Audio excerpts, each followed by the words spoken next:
Hello Aries, here is your weekly horoscope for January 31 to February 6th. Well, we've got a lot of frustrating aspects going on in the sky right now that, are creating a lot of frustrations. Frustration is a word you're very familiar with. Last year was a very frustrating year for everybody. And with Chiron still in your sign of Aries this week, that's one bright spot, but I'll get to that.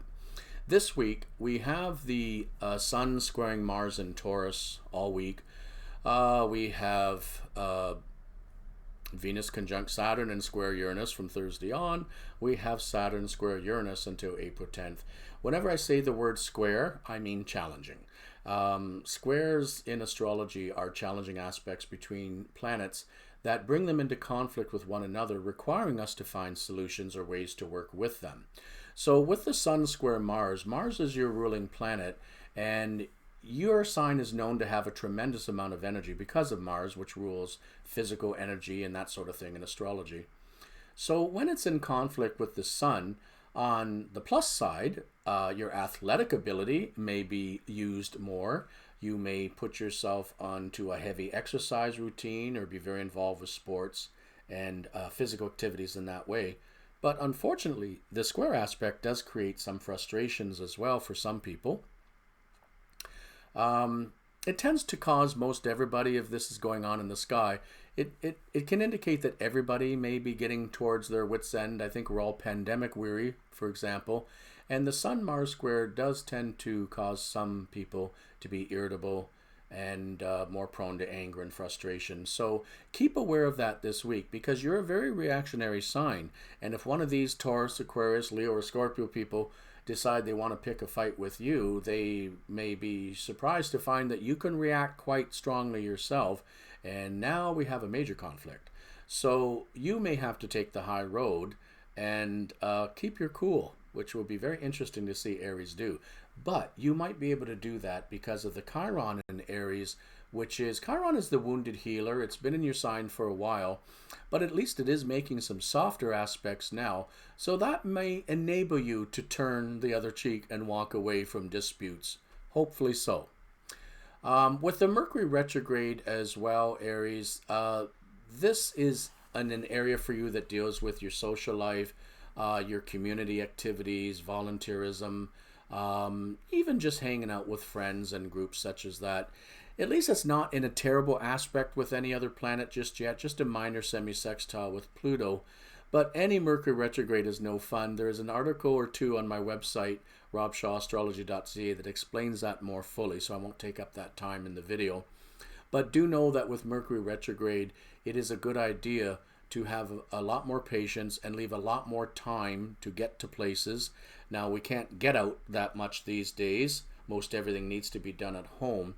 And that's part of the frustrating aspect I know that many people are feeling. But this week with the Mercury retrograde, that's when you need to take your time, more time than you ever usually take to do things because you like to get things over with very quickly. And this is not the type of aspect for that. So you need to do proper procedures, you need to take time, and you need to give yourself more time to do anything or go anywhere or be anybody or buy anything. Generally with Mercury retrograde, don't buy electronic equipment or anything to do with travel. The whole area of what we call trade and commerce is under some weird energy when Mercury's retrograde. So it's best to just sit and wait and do more investigating during a Mercury retrograde.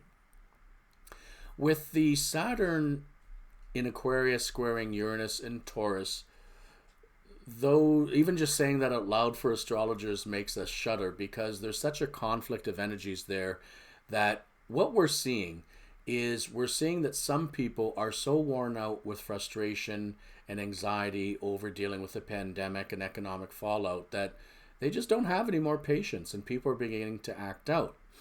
But what we're also seeing is people being aware that, well, it's a changed world. And this pandemic has changed the world. And it's changed the way we have just everyday routines, no matter what that is. So on the positive note, the Saturn-Uranus square forces everybody to adjust their routine, or at least forces us to find ways that aren't as unpleasant to adjust our routines. But for most people, change in itself can be frustrating. It can certainly be as good as a rest, as they say, sometime soon. But these days, everybody's tired of being at home and being restricted from activities, and your sign especially doesn't like those kind of restrictions. So again, Aries, I caution you to keep your cool this week, as this week can be very frustrating for a lot of people. The Saturn-Uranus square is in effect till April 10th, so I urge you to explore new ways of doing things that suit your schedule and suit your need to have everything done quickly. In general, there is some time that can be taken this week to improve some of your routines or the steps that you take on a day-to-day basis for nearly everything. Embrace change, Aries, and I think this week will not be as bad as perhaps I've suggested. I hope you have a good week ahead.